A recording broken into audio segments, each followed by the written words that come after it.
اور جو مصیبت تم پر واقع ہوتی ہے سو تمہارے اپنے کرتوتوں سے، اور وہ بہت سے گناہ تو معاف کر دیتا ہے۔ اور تم زمین میں اللہ کو عاجز نہیں کر سکتے، اور اللہ کے سوا نہ تمہارا کوئی دوست ہے اور نہ مددگار۔ اور اسی کی نشانیوں میں سے سمندر میں چلنے والے جہاز ہیں پہاڑوں جیسے۔ اگر اللہ چاہے تو ہوا کو ٹھہرا دے کہ جہاز اس کی سطح پر کھڑے رہ جائیں۔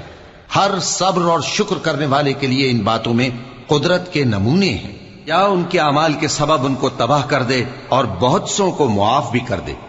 اور سزا اس لیے دی جائے کہ جو لوگ ہماری آیتوں میں جھگڑتے ہیں وہ جان لیں کہ ان کے لیے کوئی جائے فرار نہیں۔